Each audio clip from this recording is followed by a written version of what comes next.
Good afternoon. We begin with disturbing details about a series of violent and unprovoked attacks in our city. One of them leaving a man dead. Police say vulnerable people were targeted in a span of a few hours, and one of the accused in this case is a 12-year-old boy. CTV's Beth Macdonell joins us live from Toronto Police Headquarters, where detectives held a news conference this morning. What have you learned, Beth? Toronto police say all these attacks happened on August 31st between 5:45 and 8:07 in the morning. One of those attacks now deemed a homicide. The two accused and now charged with second-degree murder are a 20-year-old and a 12-year-old. Toronto police also say one of the accused was in possession of a hammer. The first attack happened near Yonge and Dundas, where police say an underhoused man on a bench was beaten. He escaped. Police say in the same area, the pair then assaulted another person experiencing homelessness. The victim also got away, and this time he was taken to hospital with serious injuries. From there, police say the accused went to Nathan Phillips Square. And it's here police say a 62-year-old man was sleeping on a bench and was killed after a violent attack near this area. And police say the man went to hospital and was released, but then died 4 days later from his injuries. And the cause of death is related to the attack. What is very concerning is the age of one of the accused. A 12-year-old male who cannot be identified has been charged with second-degree murder, along with a 20-year-old man, Isaiah Byers, 20, of Toronto. This is very concerning to our community. Chief Demke raised this as a call to action last week, given 8 of the 31 homicides have youth facing homicide charges. All of these attacks were extremely violent, and they targeted vulnerable members of our city. Through our investigation, we have learned that more people may have been approached by the two accused on the morning of the attacks, or that people may have witnessed these attacks. We would like these people to come forward so that we can get more information from you. Okay, so after the 62-year-old man was beaten, police say the pair then went to the area of Yonge and Gerrard, and they tried to take a man's phone and pushed him to the ground. And then there was another incident with a 5th victim where they slapped a phone down. So at this point, police actually spot the pair and arrest the pair. So this was the good work of these police officers. And police now say that these two are in custody, but they were out on release orders at the time of these disturbing attacks. Reporting live, I'm Beth Macdonell. Michelle, back to you. Thank you, Beth. One person has serious injuries after a collision between a motorcycle and a car in Mississauga. This happened at Kennedy and Coopers Avenue just after 6:30 this morning. Paramedics tell us one person was rushed to hospital in serious condition. There's no word yet on what caused the crash. And a man in his 70s is charged with impaired driving after 3 pedestrians were struck by a car in North York. It happened just before 3:30 yesterday afternoon at Yonge and Churchill. A man and woman in their mid-20s to early 30s are in critical condition, and another woman around the same age has serious but non-life-threatening injuries. The driver was also taken to hospital with minor injuries. In an update late last night, police said he was arrested for impaired driving.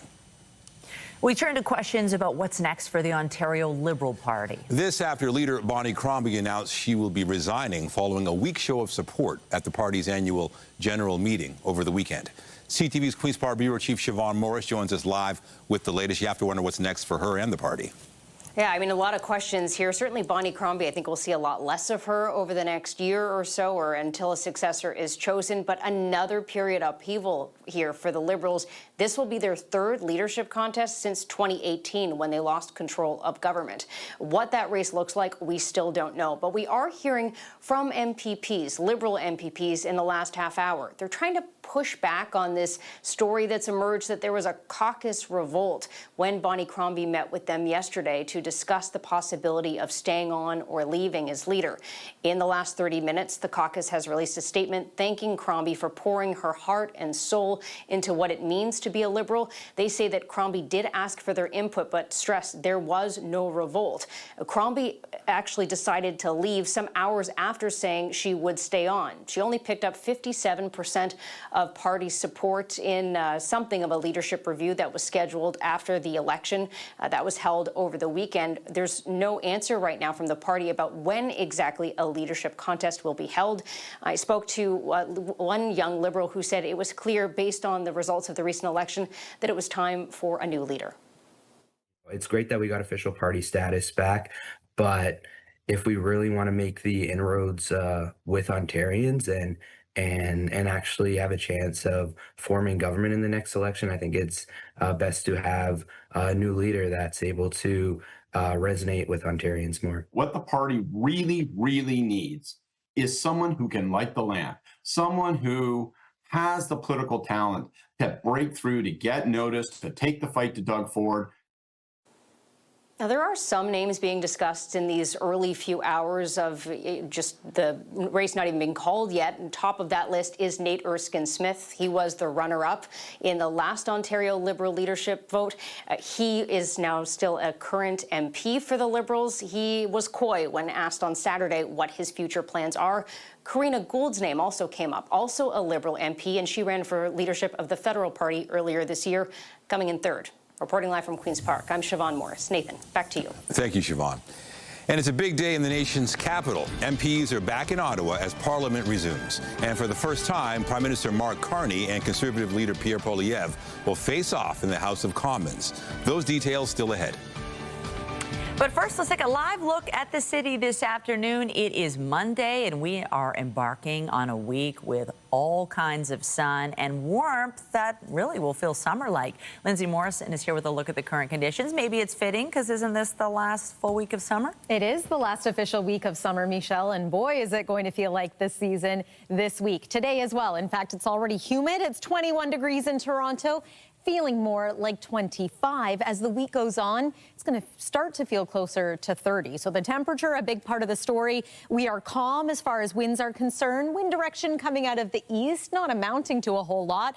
All is pretty clear on the satellite and radar. There's a couple of very thin fair weather clouds impacting the GTA. So we'll go ahead and call it a mainly sunny afternoon. 24 degrees is our forecast high. Humidex 26. And if you like this, I think you're going to enjoy much of this week. Where's the rain, though? We'll take a look at the 7-day forecast coming up. Nathan, for now, I'll send it over to you. Thank you, Lindsay. The province is making changes in the wake of the horrific crash into a daycare center in Richmond Hill that left a toddler dead and several others injured. 1.5-year-old Liam Riazati died on Wednesday after a 70-year-old man drove into a daycare. Liam's aunt says her nephew was a beautiful boy and is calling for all child care facilities to be designed safely. Education Minister Paul Calandra joined CP24 Breakfast this morning to talk about the immediate and long-term changes the Ford government is making. We asked our providers, daycare operators, municipalities to immediately close parking spaces in front of vulnerable doors, windows, and we are out there now. I've ordered my ministry to work with inspectors, service providers, and operators, frankly, to identify vulnerabilities across the system. Also with our education partners, many daycares are in schools as well. Identify vulnerabilities, and we will move forward immediately in advance of legislation, frankly, identifying some of those vulnerabilities. We've heard from so many other partners in the construction industry, and we're willing to help out right now. A 70-year-old man is charged with dangerous driving causing death and dangerous driving causing bodily harm in connection to the crash. Starting today, Canada Post workers are no longer delivering commercial flyers. The move comes after the Canadian Union of Postal Workers said it would end a ban on overtime work. CUPW says Canada Post is refusing to talk until the union significantly changes its latest offer. In early August, union members voted down what Canada Post said was its final offer, and the union responded with its own proposal. The Postal Service said that offer was a step backward. For TTC riders, an important heads up if you're taking the subway this week. From today to Friday, Line 1 trains will stop running between St. Clair West and Shepherd West stations at midnight. Crews will be carrying out planned track work and shuttle buses will run instead. Regular service restarts each following morning at 6. MPs are returning to the House of Commons today after a 3-month break, and there will be a lot to watch for. Government House Leader Steve McKinnon is outlining the Liberals' priorities and is calling on all parties to cooperate in order to get things done for Canadians. I am under no illusions about what we face with the Conservatives under the leadership of Pierre Poilievre. In the last Parliament, Mr. Poilievre's approach was far from responsible. In fact, he shut down Parliament for weeks on end last fall, as I'm sure you all remember. He thought, and hopefully no longer thinks, a bad day for the government was a good day for the opposition. But this is not how this country runs. We need more good days for Parliament. Budget issues will likely be a key topic. Prime Minister Mark Carney has signaled the budget's deficit will be bigger than last year's. And this afternoon will be the first time Pierre Poilievre will square off against the PM in question period. The Conservative leader is returning to Parliament following his by-election win last month after he lost his seat in the April general election. For more on this, we are joined now by CTV's Colton Prale, who joins us live from the nation's capital. Colton, here we are. We've been talking a lot about what's going to happen. And what can Canadians expect for this session of the House of Commons? Well, Michelle, clearly the political games are back already. Steve McKinnon not exactly telling the full story of what happened in that session of Parliament, but that is to be expected. The Liberal government calling for other parties to cooperate with them. They say they're a minority government with major projects to accomplish. But as you can see there, the politicking is back in full force. It's unlikely to be as collaborative as the Liberal government is looking for. But as you rightly point out, the financial focus will be apparent. The Prime Minister speaking yesterday, you talked about that deficit being larger than last year. His exact words were substantial. Have a listen to Mark Carney on that federal budget and why it's going to be so much bigger than perhaps Canadians expected. Substantial means that it'll be bigger than it was last year, and let's look at why that's the case. I mean, the actual level will come out with the budget, but let's look at what's driving that. First and foremost, it's the tariff war. Secondly, you have the response of Canada to that, which is very clear. We want to protect our industries and workers in the most affected sectors. You've seen the measures that we've announced in recent weeks and, in fact, recent months, and we want to build. And the Conservatives will certainly be hitting hard on just how large that budget is going to be. Expected potentially to see a deficit of $100 billion. There's very significant, $100 million, very significant conversation around this deficit. We heard the Bloc leader talking about it as well today. Everybody is going to be focused on the finances and framing every discussion that occurs in this Parliament around the economic health of Canada and what the future looks like for Canadians. I think Canadians are curious about that. And, you know, if we're talking about this new session, I mean, the economy and Trump's tariffs, we know it's a big issue. How heavily will it weigh on this new session? It's the shadow that looms over all of this. And Pierre Poilievre was very quick to hit on this in his discussion with caucus yesterday. He talked a lot about their priorities, but he was also quick to say Mark Carney has not lived up to his electoral promises. Have a listen. He promised elbows up, and where did the elbows go from there? The elbows are down. He has backed down again and again and got absolutely nothing in return.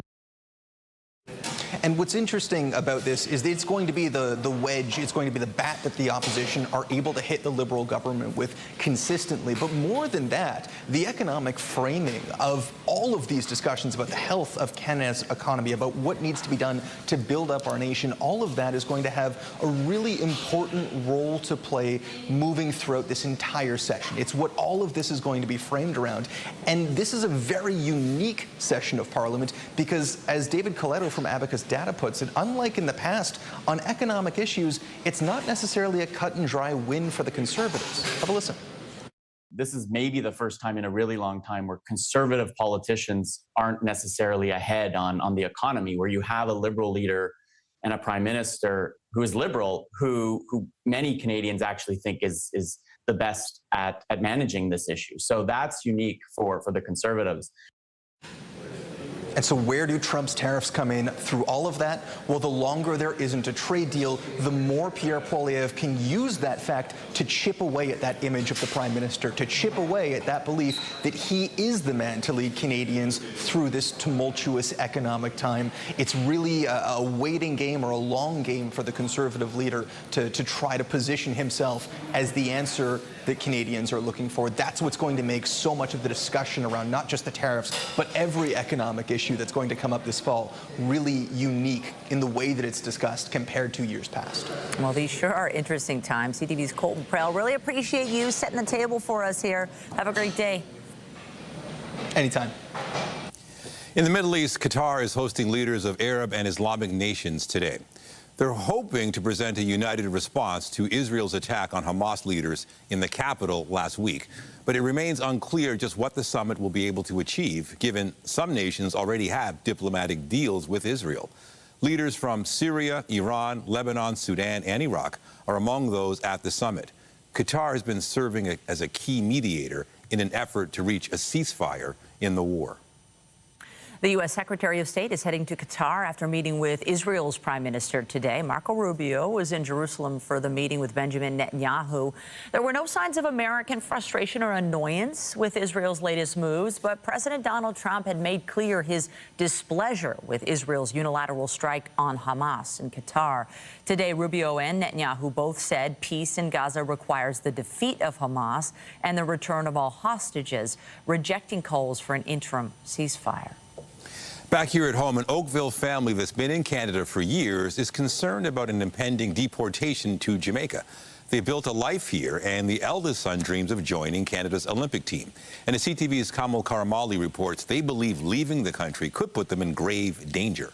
This is my first ever legit title I ever got. This is what Tamari Lindo calls his contribution to Canada. Medal after medal in hurdling. But despite all this, these are all of them. He may never get to compete for our country on the biggest stage because each passing day brings him closer to deportation. It does hurt to feel like, it kind of gives me a sense of like feeling like unwanted. Tamari and his family came to Canada from Jamaica in 2019. Like Lindo's gonna take it home. Since then, becoming one of the country's top-ranked hurdlers at the collegiate level. His father, George Lindo, filing a refugee claim for political asylum after he says he was targeted by gangs while volunteering for Jamaica's political opposition party, even shot at and his throat slashed. I was just praying for God. The family was facing deportation last year, but after public pressure, Ottawa granted them a one-year extension, which is now coming to an end. Honestly, I don't know what I would do. I don't even know where to start. I'll just be completely broken. Last year, Immigration, Refugees and Citizenship Canada said it found that the violence that the family was facing in Jamaica could not be linked to their political activism. Saying in a statement, crime, including murder, is widespread throughout Jamaica. Any risk they face is not personalized. It's one shared generally by all persons living in Jamaica. It's complete nonsense. We're talking about someone who is being specifically targeted because of their political work. The awards, the accolades, and an Olympic future could all be gone, but with the removal proceedings already begun for this family, there's a lot more they could stand to lose. Tamari, what do you think is going to happen to you and your family if you go back to Jamaica? Honestly, I think it will be death, honestly. Now facing a race against time, this family feels winning this battle could be a matter of life and death. Kamal Karamali, CTV News, Oakville, Ontario. A couple from the United Kingdom had to cut their vacation in Venice short after being caught swimming in the Grand Canal. Gondoliers saw them taking a dip and reported it to police. The pair were fined over $500 each and expelled from Venice for 48 hours. Now, there have been more than 1,100 such sanctions handed out to tourists caught doing the same thing so far this year. The couple had to return to their home in the UK on Thursday, the same day they arrived in the city. Lindsay. So our seasonal average is now about 21 degrees. That's the temperature that we roughly expect to reach at this point in the month of September. Today, we are going to be above that. 24 degrees is what we're forecasting, feeling a little more humid than that, too. And again, 21 is our average. So as you take a look at the next few days coming up, you're going to see just how hot it's going to get. We're talking temperatures in the upper 20s, feeling into the 30s. But how long will it last? We'll show you on the other side of this break here on CTV News at noon.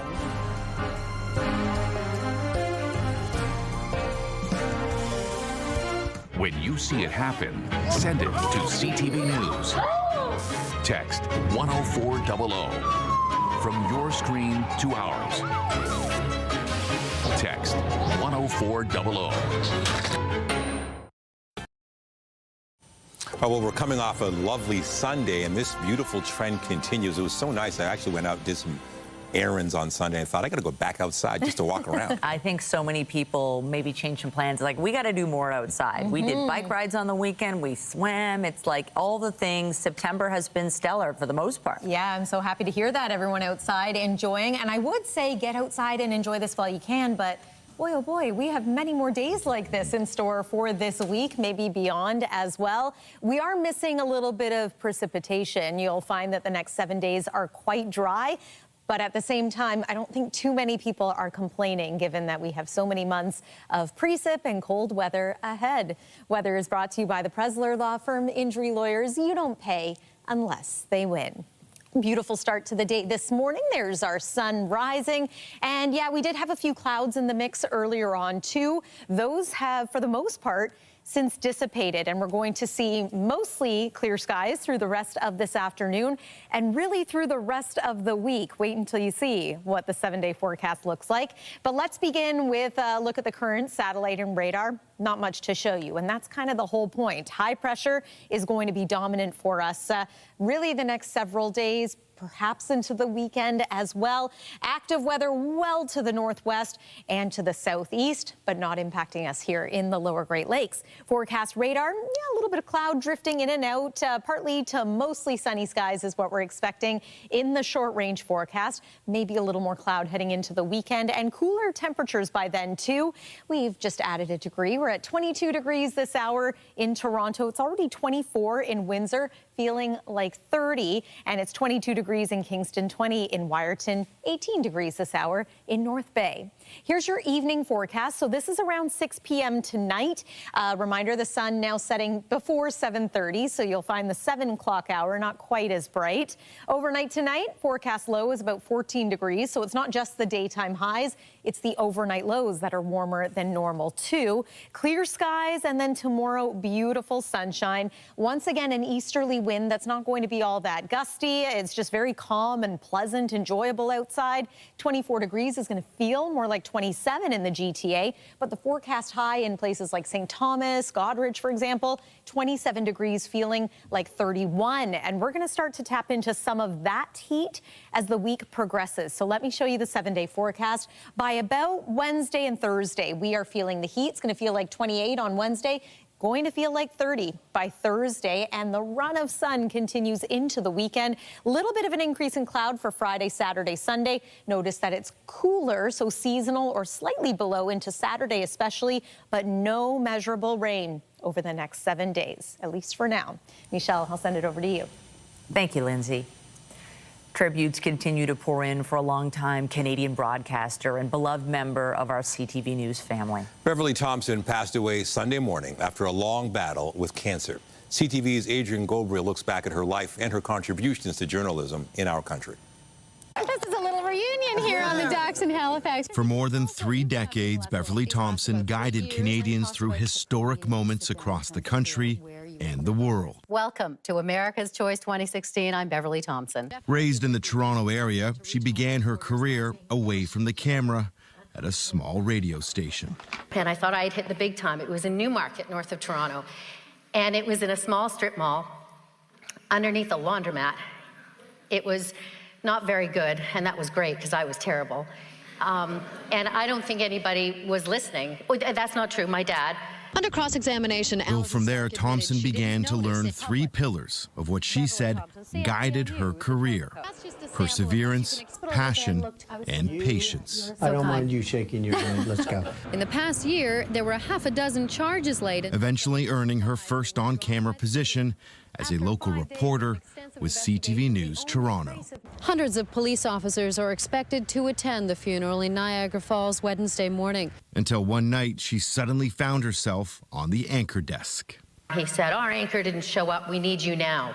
In those days, the newscast went to air at 6:30. It was 6:21.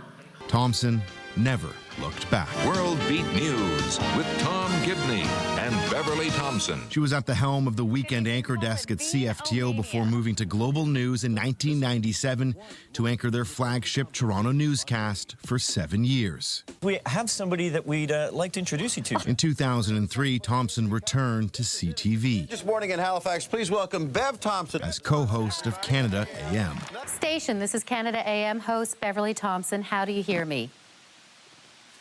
Beverly and Canada AM, I hear you loud and clear. How do you hear me? Following a 13-year run co-hosting Canada's morning show, she took her talents to the CTV News Channel anchor desk. I'm Beverly Thompson. Here's what's making news right now. From News Channel, Canada AM to CTV's W5, over the decades, Thompson conducted thought-provoking interviews with some of the biggest stars on the planet. Oh man, I can't believe this has never happened to me in an interview in my life. This I love. Every earned line on my skin and scar on my heart. I can own them now. Own them. You have to own them. What does Shania Twain listen to? Well, I listen to Celine Dion. You've always been so honest with your fans. Whatever's been going on in your life, you've talked about. Well, that's a decision you make. You know, it's either you're transparent or you're not. Transparency was always front and center for Thompson, especially while sitting down with some of the world's most powerful politicians. Well, thank you, Hillary Clinton, for having some time to share with us about coaxing Clinton to open up about her desire to run for president. Thompson also opened up about her own story and her brave battle with breast cancer. You get emotional. You can't help it. Everybody is here to make the world a world without breast cancer. She became an official spokesperson for the Breast Cancer Foundation of Canada. An outspoken cancer survivor, Ms. Thompson. In 2019, Thompson was awarded the Order of Canada for her outstanding contributions to this country's broadcasting industry and for her volunteer work to help raise money to find a cure for cancer. A dedicated journalist, Thompson took pride in helping and informing Canadians. At home, she was a loving mother to her 2 children, Robbie and Taylor. From charity skidoo events, skiing the Rockies, or attending Blue Jays games with her kids, Thompson cherished her time with her family. There's one more quote that I want to bring you from an interview that I did with the 7th Secretary General of the United Nations, Kofi Annan. He said, "To live is to choose, but to choose well, you must know who you are and what you stand for, where you want to go, and why you want to get there." I think in those questions are the 3 Ps. Persevere, live your passion, and have the patience to make it through. She lived that mantra to the fullest while exuding courage, kindness, and grace.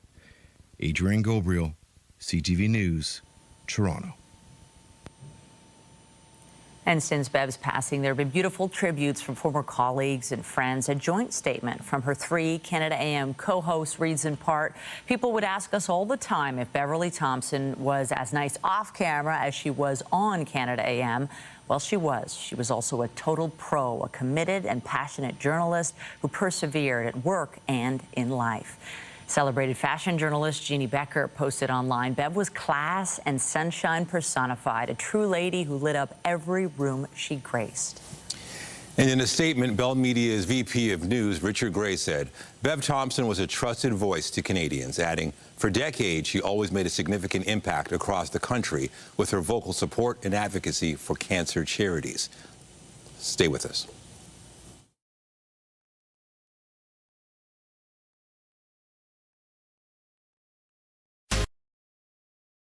This year's Toronto International Film Festival has wrapped. And a film which was mired in controversy before TIFF even began was a big winner at the festival's awards ceremony. CTV's Andrea Case has more on the movie picked by the people in a number of categories.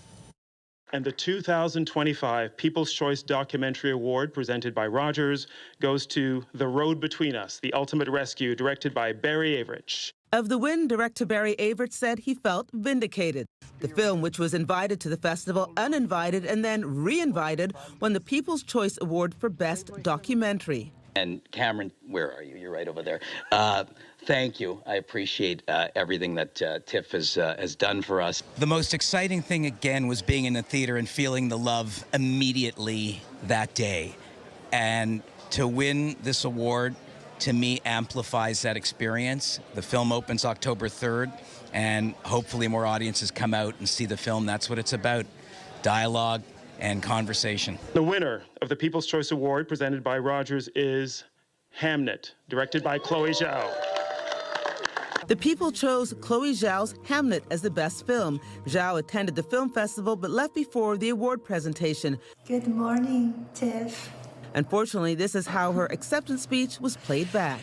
Oh, thank you. Zhao said she was very lonely when she was young and began writing and creating, posting online to get people's reactions, good or bad. The ever-popular Midnight Madness section crowned Nirvana, the band that showed the movie, as the winner. This is highly unexpected, but we knew from the screening that the people that got to see the movie had a really good time. And we had a really good time. We had a bit of a home screen advantage, though, for sure, because we shot this movie in Toronto, and the audience was mostly from Toronto. So, yes, but it was a very nice surprise to wake up to this morning.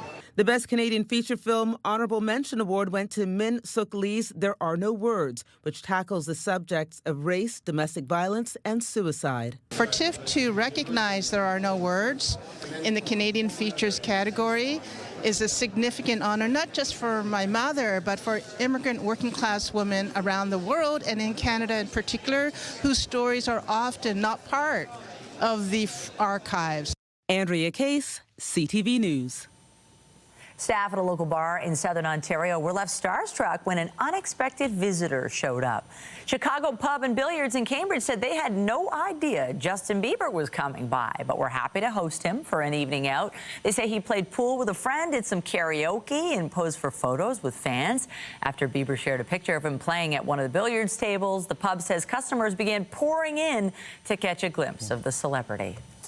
Speaking of celebrities, it was a big night in Hollywood. The 77th annual Emmy Awards were presented, and the first award went to a Canadian. And now the Emmy for lead actor in a comedy series goes to Seth Rogen, The Studio. Thank you. Wow, this is amazing. I so could not wrap my head around this happening that I literally prepared nothing. I've never won anything in my life. This is really just so lovely, and I feel like I should. I don't know what to say. This is so nice. Thank you. I appreciate you all. The studio took home a total of 13 Emmys, breaking the all-time record for a comedy series. Rogen himself won 4 Emmys, tying the record won by a single person in one night. And 15-year-old adolescent star Owen Cooper became the youngest male to ever win an Emmy, winning Best Supporting Actor in a limited or anthology series. But one of the evening's most interesting moments came when Stephen Colbert's The Late Show won the Emmy for Talk series. The Emmy goes to The Late Show with Stephen Colbert.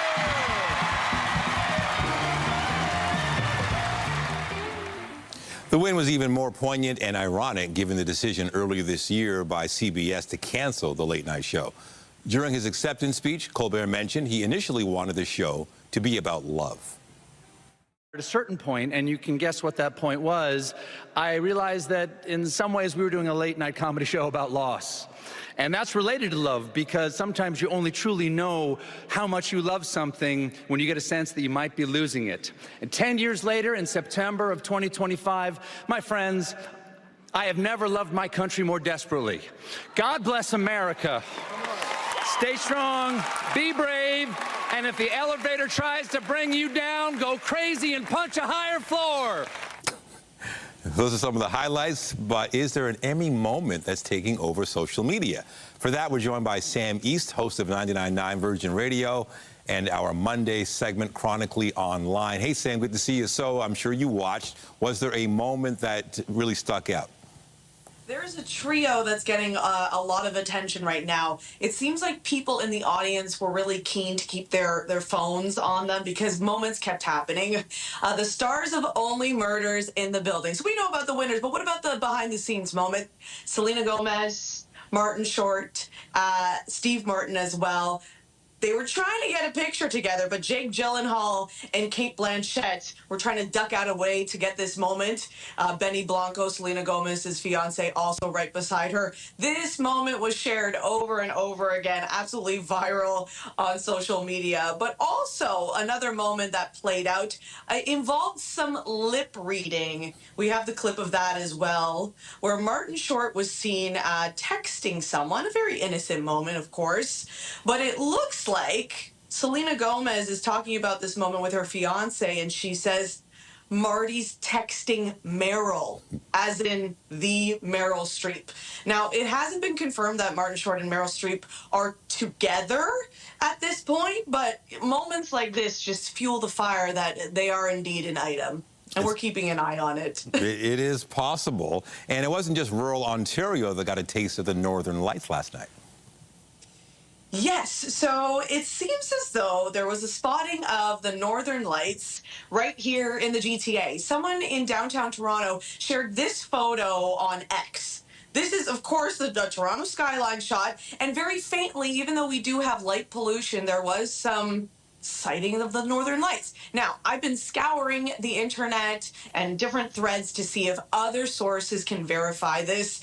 This is from a Weather X account, saying, whoa, this is the view from downtown Toronto right now. The Northern Lights are so strong tonight that they're cutting right through the GTA's heavy light pollution. So I haven't seen other reports verifying this, but this tweet on X did get a lot of traction. So maybe this is a sign of things to come, that we'll be getting more sightings right here in the GTA of the Northern Lights. It was such a beautiful sight. I want to go back to the Emmys. What did you think of the host, the job he did, and the show overall? You know, he's getting a lot of heat for this, for that counter, right? So he was getting fundraising for the Boys and Girls Club of America, and he said for every person that went over their, allotted speaking time, that donation amount would be deducted. A lot of people not loving this approach. Obviously, with award shows, it's hard to please everybody at that point. It was a gimmick. It got people talking, but it seemed like it was a gimmick that kind of landed flat. Yeah, it seemed like they went a little bit too far with it. All right, Sam East, host of 99 Virgin Radio from 2 to 5 p.m. on weekdays. Great seeing you. Take care. Thank you.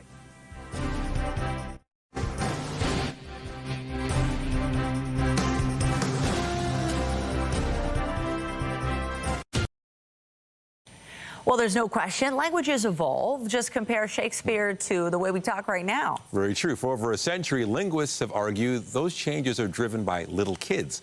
But there's a new hypothesis on the block, and who better to tell us about it is science guy Dan Riskin. Now, Dan, let's start with the old hypothesis that toddlers drive the change of language. Can you break that down? Yeah, so for over a century, the sort of wisdom has been that languages change because little kids make mistakes, and those mistakes stick around. Like we say spaghetti, a kid says paschetti, and then, the hypothesis is that in 100 years, everybody's going to say paschetti because that's how it changes. But a new hypothesis is out that I like a lot, and it says that doesn't make any sense because kids learn how to say spaghetti properly by the time they're about 10. So and they don't have the social pull to change how we talk. Teenagers, they don't listen. They say it the way they want to say it. It doesn't matter what you tell them. They're going to keep saying it the way they want to say it. And they are pushing language in a new direction. If you look at the word cool, for example, that was introduced by teenagers, not some kid who couldn't say neato. Yeah. So this new idea is that teenagers are the ones that make the language evolve. And I like this because teenagers don't get enough credit for, the great things they bring to a culture. And, their rebellious, not willingness to talk the way we talk, and they're looking for new words. I can barely choose my words here, but, I can barely understand my kids, and they're making the language better for it. But I will say, when kids say a word wrong, a lot of times as parents, we repeat it, and it becomes sort of the thing to say. Yes. For like years. Yes, yeah, like a little inside joke. And I think that's why I think a lot of people held to that hypothesis, right, that had that kind of staying power. But I think this one resonates. It feels right. And when you think about, the word of the year, when these new words show up in the dictionary, like Riz. Oh, but can skibbity not be a thing in the future? Oh, like, listen, please? And 67 and all the other Whatever things. I can't understand any of it. I know. Oh, well, all right, let's move on. This next one kind of sounds science fiction-y. There's researchers who found a way to clean laundry with a blue light? Does that really work? Yeah, this blows my mind. Sometimes something so simple could have been just sitting there waiting to be figured out, and it wasn't until now, is sort of amazing. But what they did is they basically took a bunch of laundry with yellow stains on them, things like, you know, the armpit stain or even food stains, and didn't even put water on it, just shined a blue light, and it broke down the stain.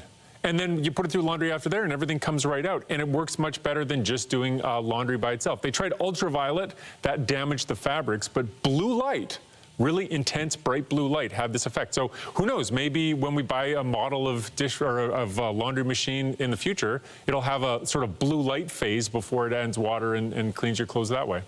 We would have thought. Or this one, I never would have thought there'd be a study on obituaries, but apparently a study shows that our values have changed based on obituaries done over the past 30 years. Yeah, I mean, you write an obituary about a person that you're remembering, but it also reflects who you are and what you care about, right? What you choose to say about a person says something about what's important to you. And so for this study, they looked at 38 million obituaries spanning 30 years and looked at the words that people use to describe people. And, you know, a lot of the words you would expect, kind, traditional, you know, things you would expect to find. But there are a couple of moments where culture changes in a big way, and you see that reflected by the obituaries. 9/11.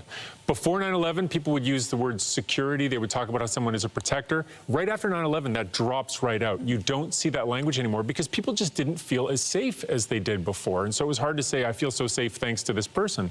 Similarly, COVID, talking about how everybody comes together, that language changed right after COVID because people couldn't be in the same room, right? And so we lost the opportunity to have that closeness with people. And so you see that drop out of the obituaries. And the financial crisis of 2008 is the third piece, where you see great provider, that language all of a sudden fades away because we suddenly realized that maybe this financial footing we all thought we were standing on could be taken away from us. So our culture is reflected by obituaries. And so next time you read one, you know, it's about the person it's written about, but it also says something about the people who were left behind. Wow. Oh, wow. Evolving language and laundry. We've learned so much today. Dan Riskin, our resident science and tech expert. Thanks so much. Have a great week. You too. Thanks. He's got Riz and motion. Oh, there it is. The kids say. All right, take care, Dan. All right, to sports. The Blue Jays are in Florida tonight after sweeping the Baltimore Orioles at home.